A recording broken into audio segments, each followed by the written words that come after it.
All right. So everything is visible. So hi. Yes, my name is Yuri Panchul. I work as an RTL design engineer in Samsung. So I'm one of those people who design GPU in Samsung phones, and I'm doing those like seminars as part of my education activity, which started approximately like 15 years ago. So and I was working in a company called MIPS technology. So some of you who like took classes on computer architecture, you probably know what the MIPS is. So this is a project which started back in like 1978 at Stanford, and then like they created this like pipeline course, and like RISC-V is essentially same thing as like a MIPS in a little bit different way. So MIPS was like acquired by Silicon Graphics, and then went like in late 90s in consumer electronics, in like graphic station, but in 21st century MIPS was used mostly in like consumer electronics, but now like everywhere is ARM and RISC-V. But when I was working at MIPS, at some moment they decided that in order to sell a processor course, it's a good idea to make some like educational product. And this was back in 2014. So this was before the current RISC-V movement started, and this was essentially attempt to do the same thing, to like open computer architecture for educators. So we got one of industrial CPU course, which was MIPS microarchitecture UP, which is descendant of a core used for last like 25 years by like more than 100 companies. Like one example is a microchip PIC32 microcontroller, which was using the very same core. So we kind of the proposal was that students in school, like students like you, they all get a computer architecture class, and you get like a Patterson-Hennessy textbook, and learn first computer architecture, which is like assembly language, and then learn microarchitecture. Let's see, maybe I got some connections here, in which case I need to let them in. Yeah, so let's accept everybody. Okay. So, and then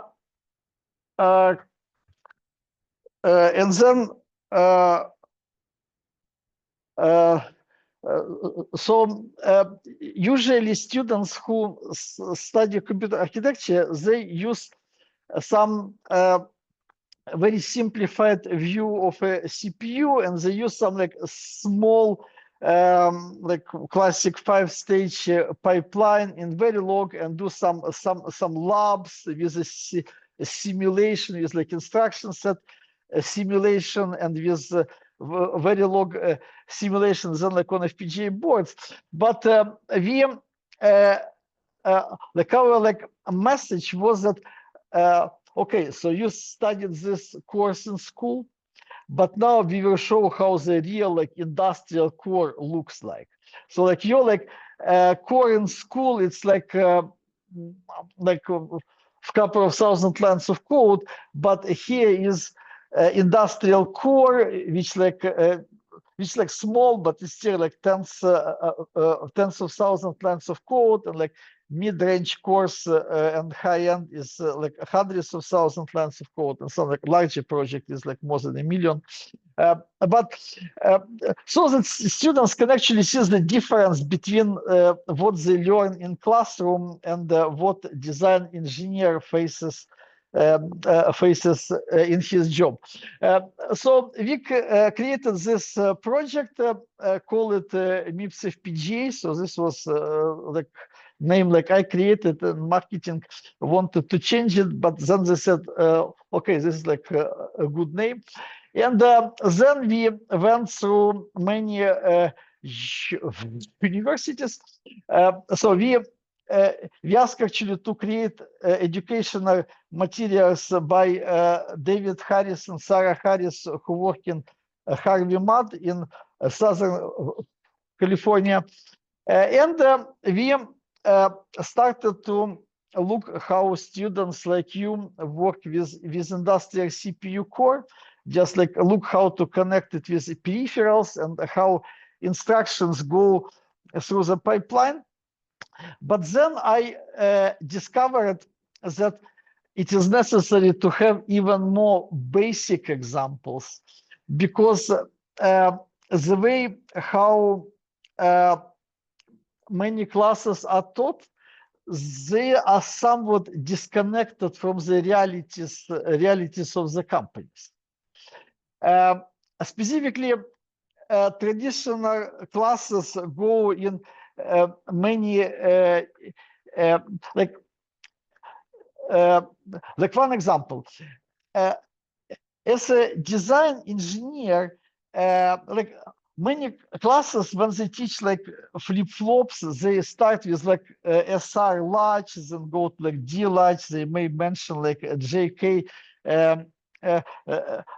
flip-flops and like T flip-flops, but JK and T are not actually used in practice, and latches, they are used, but they're used not as a main state element. They're used for like clock gating, which is like advanced topic I recommend to study after several months of like regular design.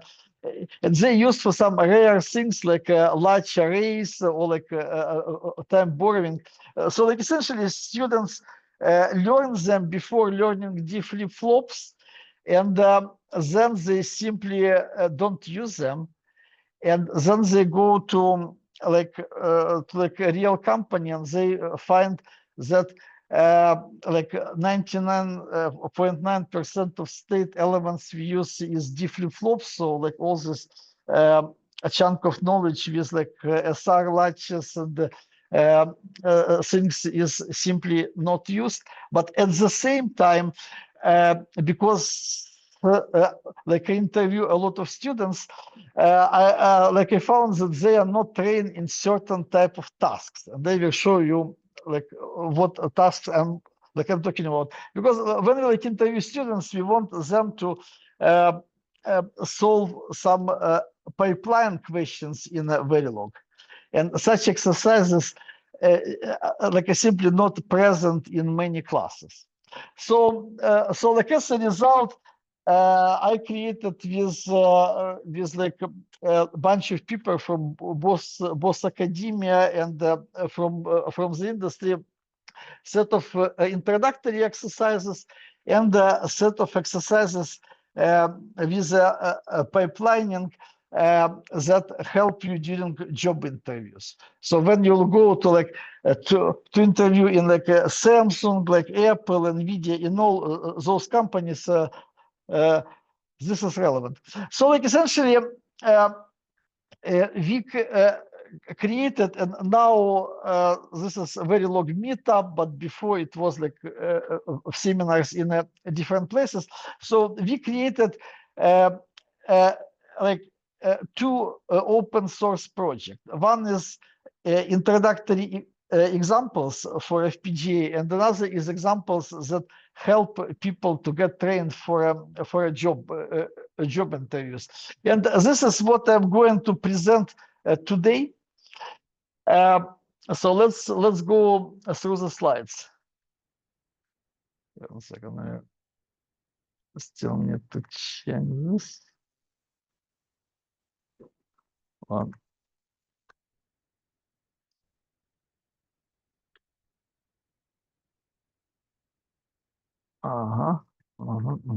Okay, so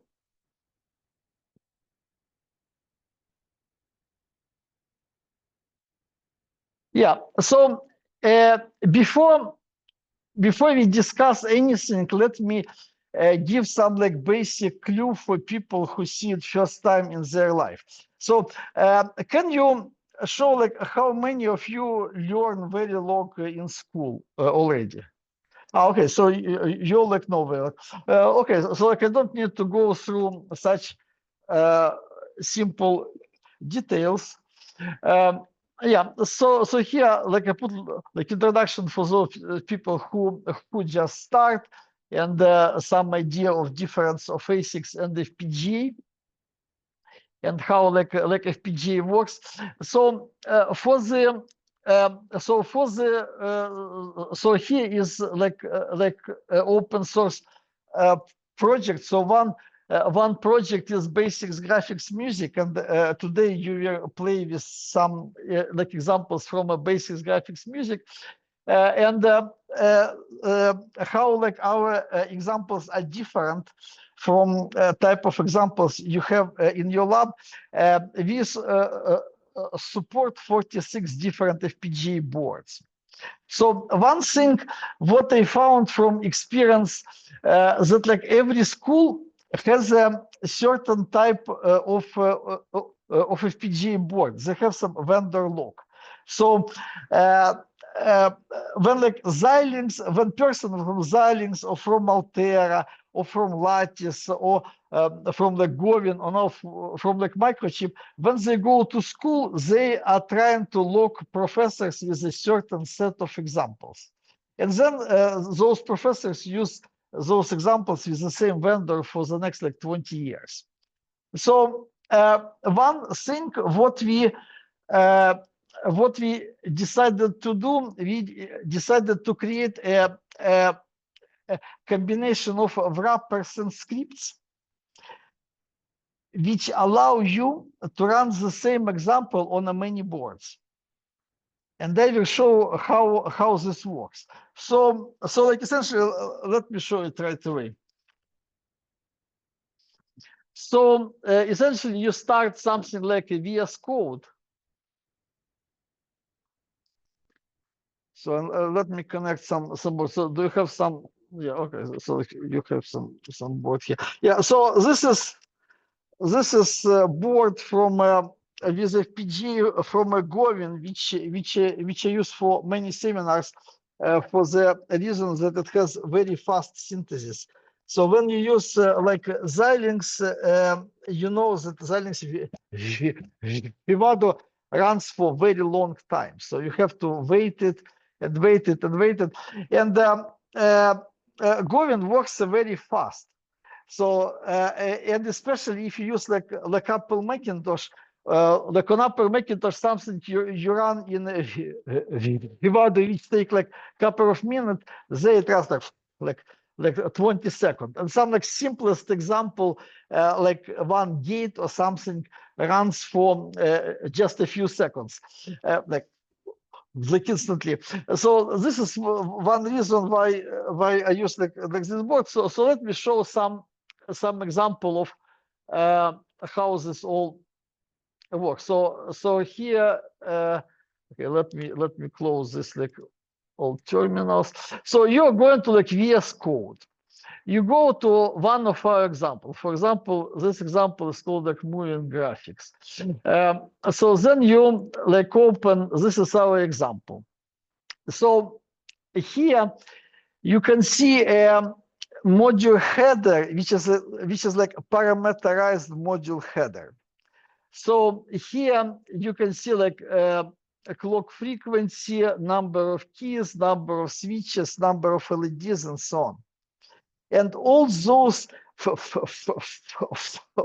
parameters, they are, you like override them for each different board. But this all happen behind the scene. So what the user see is that user has some like abstracted ports like keys, switches, LED, signals for 7-segment display. Then user see, let me make it larger. Yeah, then user see coordinates X and Y, those are coordinates of the screen coming from a module that works with a graphic display, and you need to generate a function red, green, and blue. And this is how we do like output to different displays. So what exactly did I put here? So not only like LCD, but also like VGA, HDMI, and even like LED mat. This should be connected. Yeah, here. So yeah. So like in this way, we like abstract user from a specific hardware, and then when you have this module, like what you do is you do like open an integrated terminal, and here you are just running a script, just like push button script. So we can run. So I will demo the same thing for a Xilinx board. So you're like, I heard that you're using Xilinx boards with Arctic 7, right? So which exactly, like a Nexus 4 DDR or Basis 3 or what? Basis 3. Great. Let me show and compare Basis 3 with this thing, because I do have Basis 3 with me.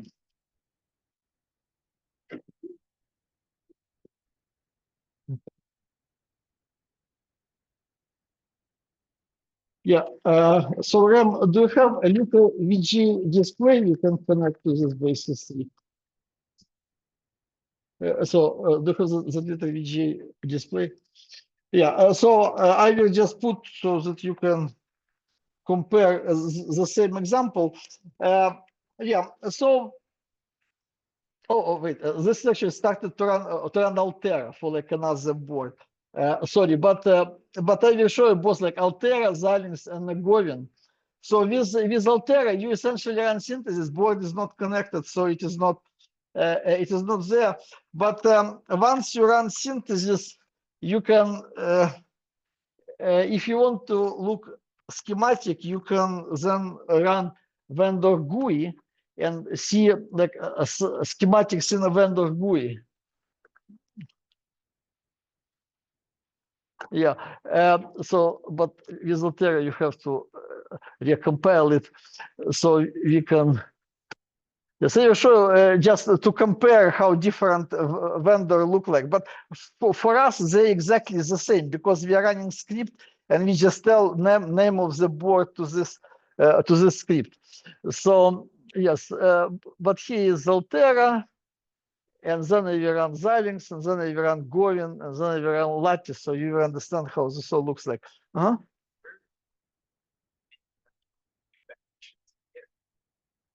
Okay. This like GitHub is a completely different story. So with the GitHub, this is not our infrastructure. This is infrastructure, but by Tiny Tapeout. So they have infrastructure with actions for ASIC synthesis. And to be honest, I don't know where they do it. So I think they do it in a cloud.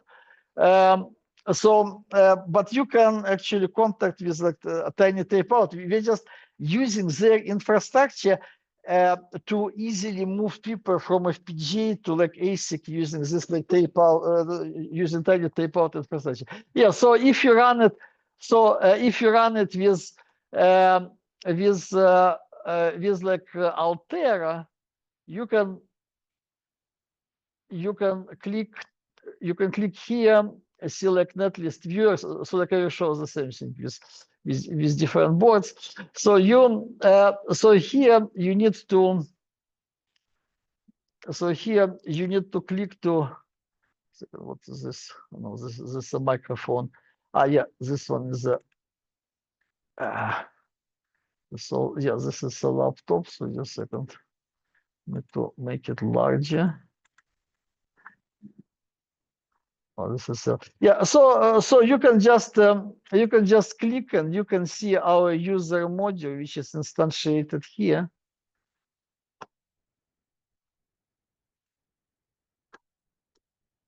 Yeah, since you all like already know Verilog, it's very convenient for me because yeah. So see, you can see like Altera schematics, and now let me show you the same thing with the Xilinx. So let's put here the very same. Like actually, this particular example I didn't try with this is my fresh example. So this may even fail, but let's like try it. Because I put this example recently, I didn't try it like with all the boards. I have two boxes of boards, so you can try different boards. But let's like try it. If it fails, you try a different example. So how like do you change the board? You use script called choose another FPGA board. And so here is like long menu, and you can see basis 3 is board number 9. Okay, so you put board number 9, so you put here. So and then you run the very same script synthesize for FPGA.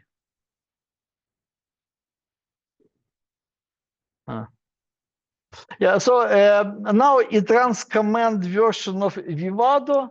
So it's doing the same thing what you're doing in GUI, but it's doing this in a command line. But then you can still run Vivado and see like all this GUI. So one thing, like even when I was doing MIPS FPGA based on like 2015, what I noticed when I went to yeah, let's have some like old example. So we got let's get some simple examples. So open integrated terminal.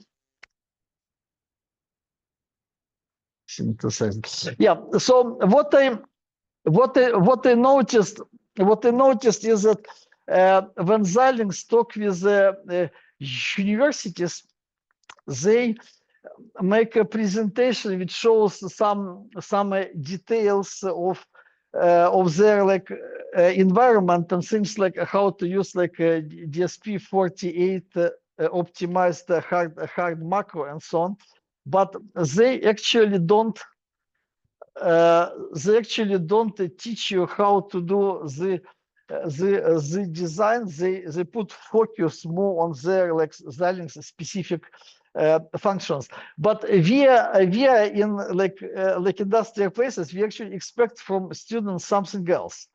And I will show you what we expect from students in just a moment.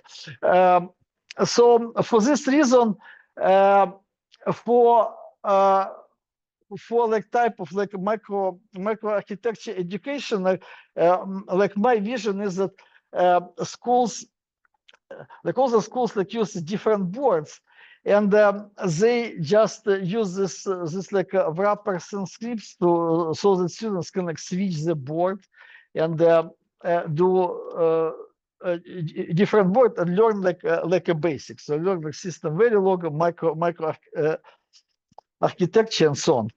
So this runs for a long time. Yeah. So now it's let me connect. So if yes, Ram, do you have this VGA monitor? Yeah, we will do this later. What? Yeah, it's a visual. Okay, let's reopen.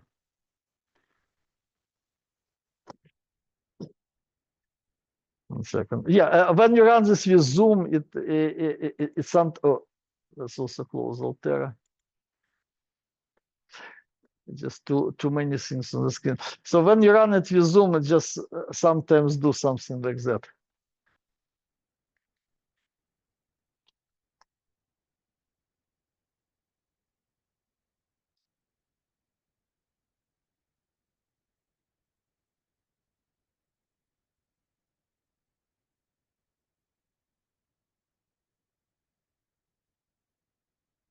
Okay, so we had this in yeah. Let me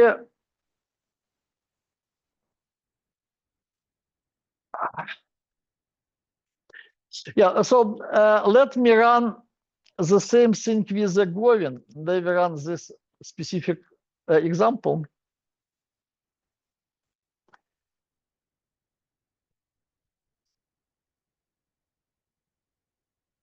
But with the Gowin, you need to change FPGA board.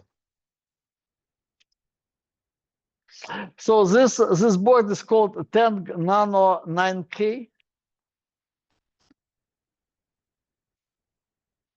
It's board number 67. Then I will just rerun this Xilinx in a terminal. So you just had like too many things like Zoom and Altera and this like Vivado. So when you run the same thing with the Gowin,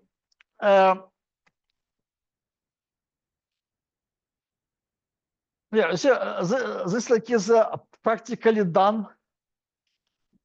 So with Altera it was running, yeah. So this is done. So you can see this like design is doing some like graphics on the screen. So you can actually press like button and move it. So now let me show you how this design looks in Verilog.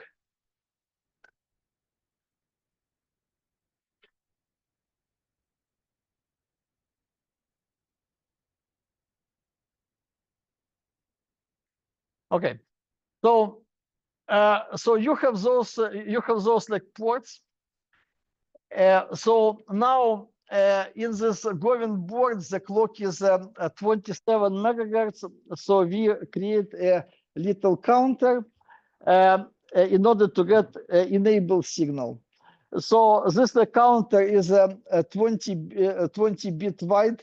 So this counter becomes zero like after like approximately million clock cycles. So 2 power 10 is 1000, 2 power 20 is 1000, 1025 by 1025 is approximately million. So with a 27 megahertz clock, you got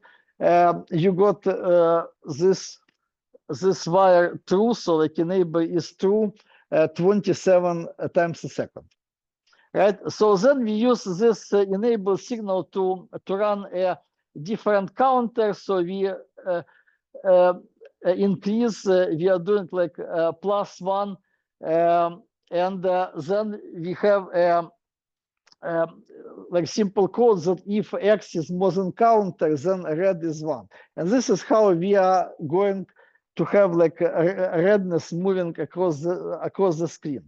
So once you have like such infrastructure, you can actually create some games with a sprite. So you can like draw things on the screen and create a game.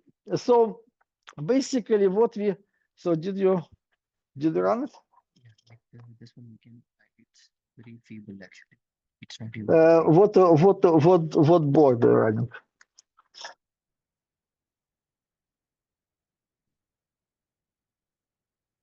You need to check a board with a bright LED. Huh? And No, this is not a tank number. This is tank 25 LEDs. So just find the name of this. So like basically, if you get the simplest example with the graphics, so let's get this example called like static graphics. In order to draw some rectangle rectangle on the screen, what you have to do is that you just need to write a combinational logic that like if X is more than 100, X is less than 300, Y is more than 50, and Y is less than 100, then like red is equal 1. And if you do this, then like it will draw a rectangle on the screen. So let's actually run this example.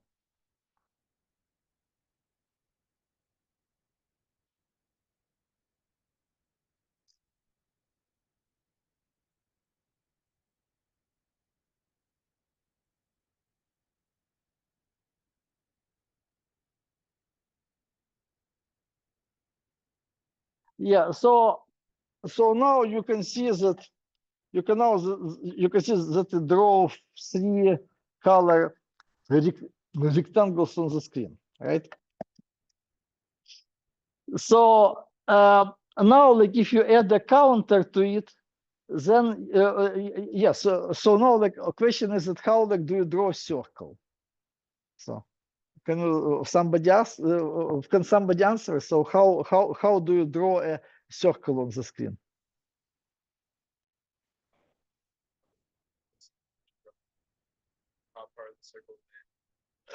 So you essentially want to like implement a frame buffer, right? No, this is like too complicated. How can you draw a circuit using just combinational logic without any state element, any memory, and nothing like that? Position where the circle. So what is inside your if? I have to see the dimensions of the circle. So if this is circle with the center in 0 and with a radius of 100. So you just need to create a combinational logic which tells you whether a pixel X and Y is inside circle or like outside circle, right? So what is this combinational logic? Huh? Okay, so what is the distance equation? So what do you want to put inside? What do you want to put inside if? So let's do like something here. So like if something, then like we will make it like blue is equal like all ones. So what is inside the thing?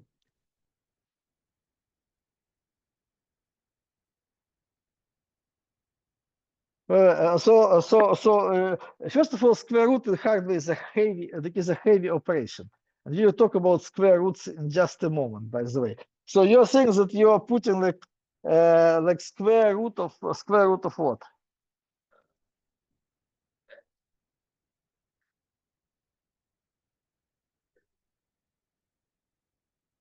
Wait, but in this case, why exactly do you need square root?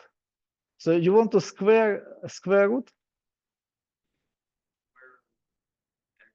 Yeah. This is actually right. Yeah. So you do a square like x minus center, and then like so you write like let's put just like x squared. So in SystemVerilog square is this one, okay? And what is next? Huh? Yeah. Plus y squared.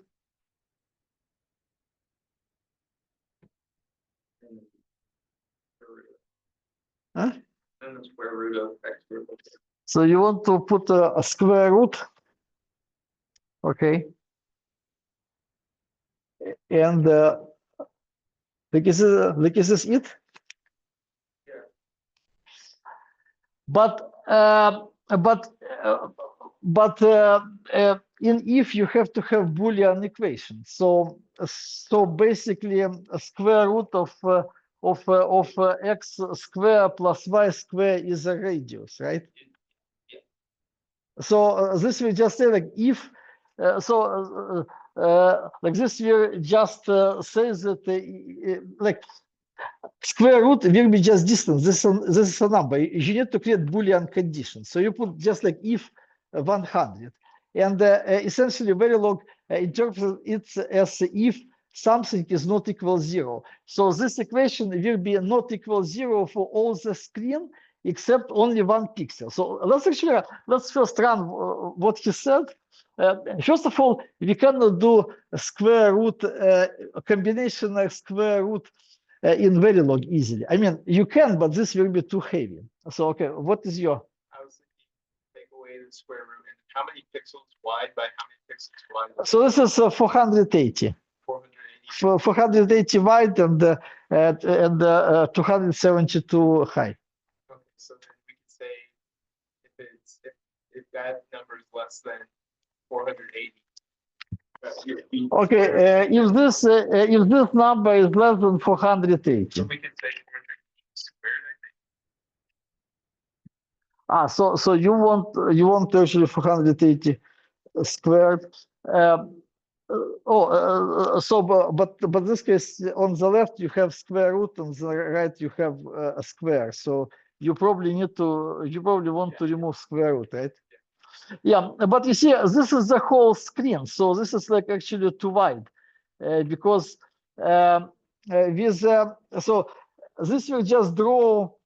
I mean, yeah, this actually will work, but this will draw a circle for like almost the whole screen. You probably want to make it smaller, right?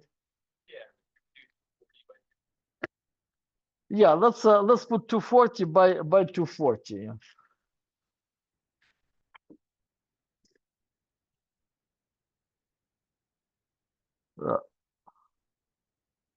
Okay, so we just save it.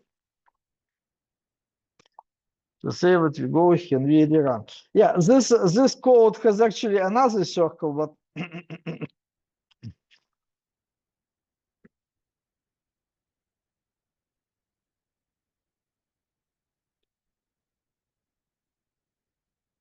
all right. You see? So here like is your a circle, okay? So now we want this circle to like move this circle, right? So how like do you move a circle? Yeah, so let's so what we do here is that we just put here like x plus some like dx, right? So something like this, and then like dx you compute it from the counter, right? So you like essentially write like always ff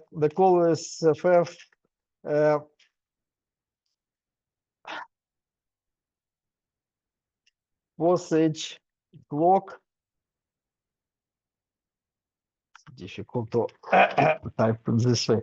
So always postage clock. So like if reset, then somewhere counter is equal 0, then like else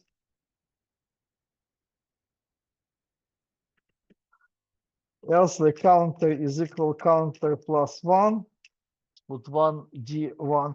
So now let's like define this counter. So logic like let's say like 31 0, right?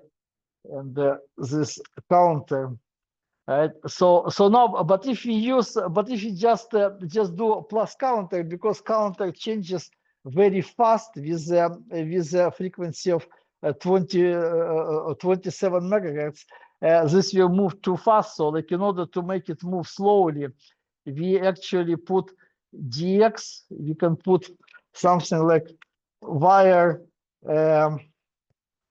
We need like because you have a 480 this we need like 9-bit counter, right? So from like 8 to 0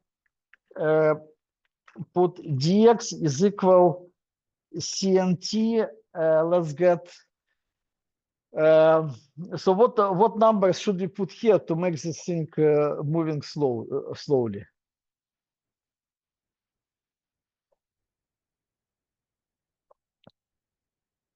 So let's so we need to so let's put here like 19 1911, something like this, right? So and let's see how this works.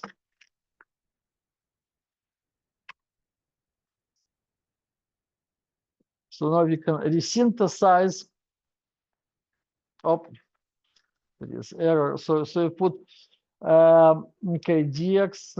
Wait, this is 9. Oh, so this should be 18. No, this is not okay. So what is the error? So let's see error. Okay, oh yeah, so x plus dx square. Okay, so what is the error? Huh? They always code them and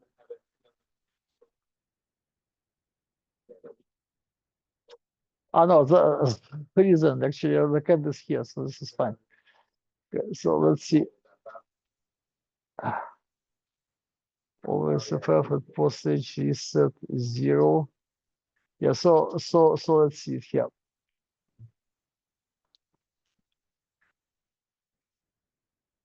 Yeah, so like basically like our theory is oh sorry, this actually not clock, this actually not CLK, this actually oh sorry, I had to put it in a different project because this is in a static graphic, so you need to promote here clock. So let's put here input clock.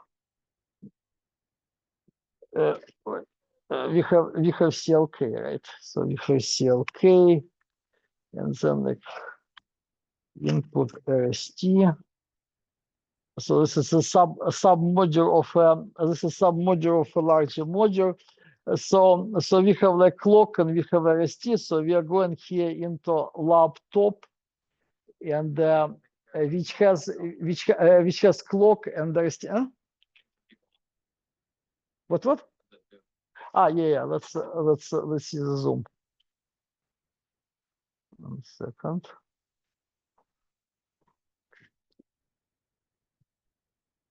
Yeah. So what we need to do here, we need to put this clock and RST as a clock and reset in our module. So we just go here and do like clock CLK, comma reset RST. Okay. Okay, so let's resynthesize this thing.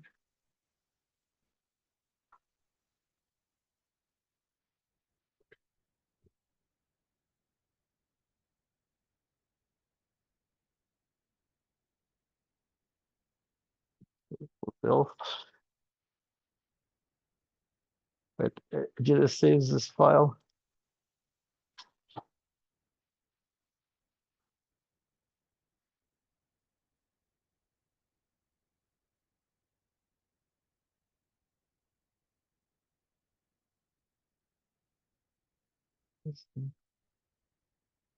Oh, scrolling different way.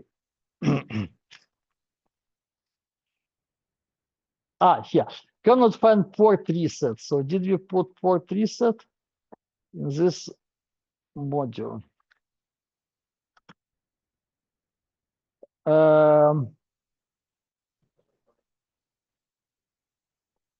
Reset is second static. Okay.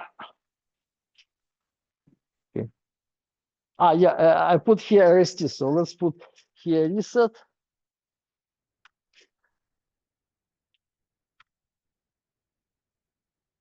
Okay, 1 second. So we have here clock and reset, right? I mean CLK RST.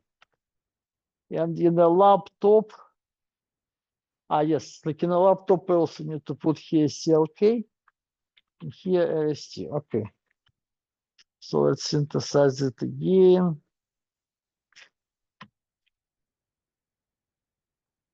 Okay. So now let's see how our circle is going to move. Oh, yeah, you see, so this is moving, but this is moving too fast. Yeah, so you see, this is, yeah, you see, so this is how like our circle is moving. So kind of,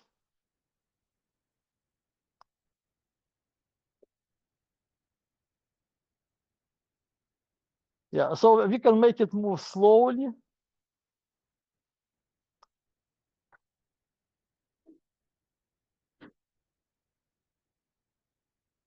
Yeah, okay. Okay, so you like basically got idea that we can use this simple simple thing that we just put some combination and sequential logic to define color of the current pixel on the screen, and then if you combine it with some finite state machine, you can make some games. And actually, I was doing in one place, I was doing a hackathon where a student got a bunch of such boards and just play games, just create games using this board. Yeah, but now let me talk with you a little bit about next step. So once you go through such a basic FPGA class, and once you study computer architecture, then you go to interview for different companies. And let me show you what type of struggles I found students have when they enter workplace. Because when we do GPU, the current design is actually very large. So we are dealing with millions lines of code. So this whole design was licensed by Samsung from AMD. And this is the very same design which is used. This is the same code base which is used in Microsoft Xbox and in Sony PlayStation. So for game machines, but we just made this design low power and shrink it, make it efficient to run on the phones. So kind of our idea is that you can run on the phones complicated games like triple A games. So now let me give you some basic idea how designs of GPU are different from simple exercises in Verilog and what type of structures you have to deal with. So how many of you know anything about GPU, how GPU works? So, yeah. Basically, how many of you learn of computer graphics, like OpenGL and all this kind of stuff? You probably, yeah. So let me just formulate it in a simple way. GPU and let me give you some wider perspective on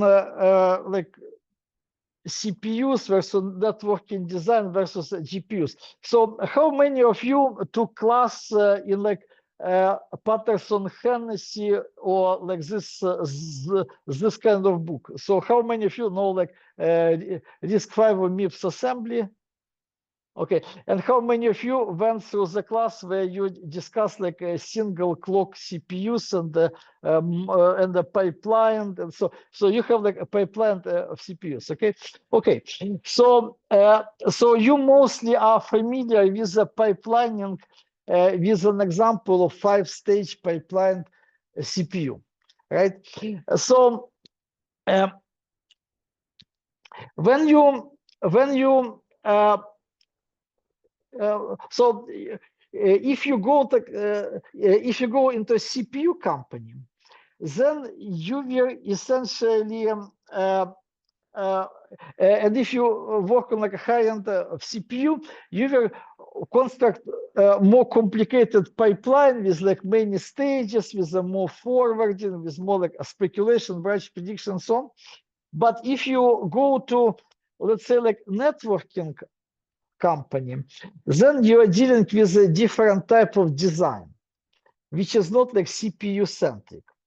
So I was working in a Juniper Networks, which is a networking company, in a chip for a core router. So there, initially, when networking was done 30 years ago, more than 30 years ago, a lot of traffic in the rotors were controlled by processors. So like CPU was getting your like networking packet, like as a bunch of like transfers of like Ethernet packet, and then like got this data, look to the header where this like packet is going, we replace it possibly with another header and extending out. Then in the mid 1990s, people started to talk that internet is going to collapse because routers are too slow. So like at that moment, there was like explosive growth of internet, and people thought that like internet is going to collapse. So several companies, and like Juniper Networks claims that they were the first, but similar things were done in Cisco and like other companies.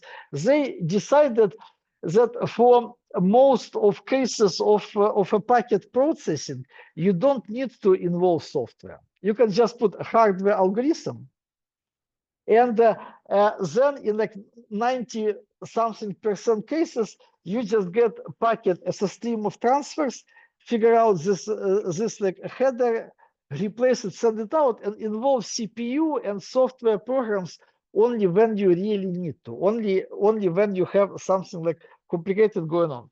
So they created a chip which is doing most of things in hardware. And in a GPU, we have sort of both like worlds. So we have both CPU and this custom algorithms in hardware only. So in a GPU, we have so-called shaders, which are essentially wide CPUs. So who like know what a shader processor is? Like, does somebody know? Okay, like I will just tell you in some like basic details. Initially, graphic cards were like without shaders. Initially, what happened is that when you write graphical software, you write it using special library called like OpenGL, which is how like it was done in like early 90s. So now there are like many layers of this software for the games, like game engines and so on. So in this library, you can specify coordinates of triangles in like a floating point. So you like essentially get your old game scene, and you convert it into like several millions of colored triangles, and each triangle has like vertices. So they call those like monsters in the room, like everything in the room, they're all converted into a bunch of triangles with of coordinates. And this is how this looks like from the point of a graphic software engineer. Then a special library gets this floating point coordinates and connectivity and loads into some memory. So GPU is a memory to memory device. GPU gets those coordinates and it converts them eventually into colors for pixels in a frame buffer, which goes straight to the screen. Now, when GPU is doing this, GPU has to go through multiple operations. First, it has to go to geometry subsystem. So, like I work, like I write Verilog in a fixed functions geometry subsystem. So all 3D coordinates you are giving to GPU, they are in a like regular like 3D space in like the Euclidean like XYZ, but we need to change those coordinates to put it into screen space. And in screen space, you have perspective. So like in screen space, you have things, so you like need to change coordinates so that people can see things far away smaller, right? So in order to do this, you need to do some matrix multiplications of those coordinates, right? So so like essentially in fixed functions, we have large stream of those triangles with floating point coordinates coming to my block. And I need to get those numbers and use very fast custom FPUs to like rotate them in 3D space and then send them to like another part of GPU, which is called like pixel pipe, which gets this coordinates, which are now not coordinates in 3D space, but coordinates which correspond to pixels on the screen. And then it like draws, finds what is the color of pixel in those triangles. And it does many fancy things. So different vertices in your triangle may have different colors. So like it needs to make like gradient change of color. And like each such scene has like millions of triangles. I will just show you some clip from YouTube. We'll do it later on. But if you go to like benchmarks for GPU, you can find some like very like funny picture. Like Google for like a wildlife GPU benchmark. So now at some moment in 90s, people decided to give graphic designers who make games more flexibility. So they said that let's make some of those functions programmable. So this is how shaders were invented, and shader is essentially a program written in a C-like language. So like is in CUDA for like NVIDIA GPU, or in a shader language for like AMD derived GPUs, where you can write like C-like code, changing those coordinates and creating various visual effects. So does anybody of you work with like CUDA or with OpenGL? Yeah. So like essentially in a GPU, you have a combination of fixed functions with those shaders, so that you process graphic information, but you also let special software to change what you're doing. And now we are going to the most interesting part, that because shaders cannot do everything fast. In order to do everything fast, just like we had in the networking, we need to offload work from a CPU to a custom hardware. And what do we have in custom hardware? In custom hardware, we have a stream of coordinates which go to the like start of your block, and you need to process them really fast. Right? So how do you, so let's now go to the question of square root. I have a special presentation about square root, because this is my interview question. So like actually I brought like 15 more interview questions, and you will all try them, but I will show my like old interview question and kind of simple one, and then we yeah, so I did this presentation. Like I go to a different country. So in this country, this was country of Armenia. They have a division of synopsis over there. That's why I was doing this presentation in Armenia.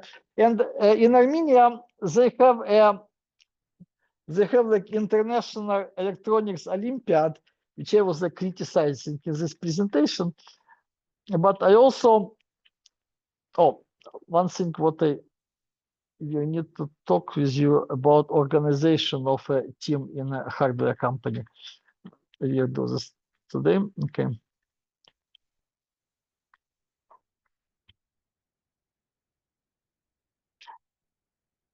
Yeah, so as I mentioned, when we process a stream of data, we want to offload it from CPU, because what CPU does if CPU wants to compute a formula? CPU use program counter, goes to memory or to caches, fetch instruction goes through pipeline, instruction figures out whether it needs to load some data from memory to registers, and then like in register it then like request to like FPU, and this goes to like FPU pipeline. So you have like a lot of extra things in addition to computing formula. But if you need to compute something fast, so let's like suppose you have a pipeline square root block. So let's go to the question of square root. Square root is a heavy operation, and this heavy operation both for like integer square root or with floating point square root. So in principle, you can write a Verilog which will make a combinational square root, but in this case, instead of running chip on a frequency of like a gigahertz, it will run on frequency like 5 megahertz. You know, so this will be very, very slow. So in order to make it like reasonable, you need to create a pipeline, just like you have in your like a Patterson-Hennessy pipeline which process instructions. We need to have pipeline which just process a raw data. So suppose you have like such block with a square root which is computed in like n clock cycles. So here I put for like illustration 4 clock cycles. So so what it means that like data enters your custom you like block for square root. So you like put like x here, and then like 4 clock cycles later you get square root of x, right? And because this is pipeline, you can start to put new data before your previous computation is finished. So you essentially create stream of square roots. Okay. Now my question for many students, first I was asking question, okay, so design a block which computes the sum of 3 square roots. So suppose you need to have a formula in your like custom chip which computes like 3 square roots, square root of a, square root of b, square root of c. How do you do this? So this is how like it looks on like waveform. So you need to get a, b, c, then you have valid signal saying that whether you have valid transaction on your bus. Then you put like another set of ABC, and then like another set of ABC, and so on and so on, right? So finally, n clock cycles later, you get the results for three ABC, and you like add them, and you get the result. So this is like an easy question. So what you do, you essentially do 3 blocks working in parallel. So like A, B, and C are coming through these blocks in parallel. We get and we like add them. So far so good.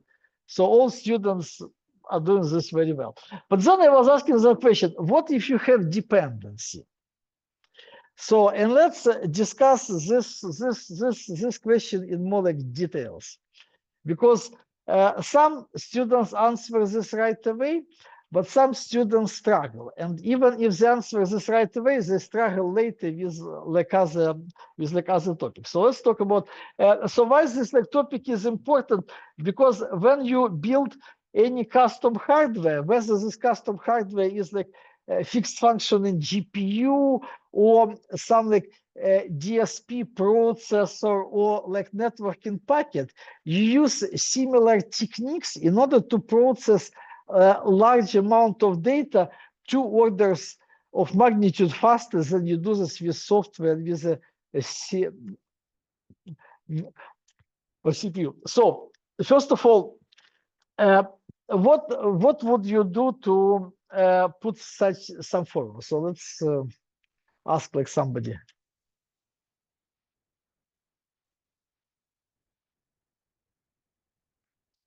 Okay.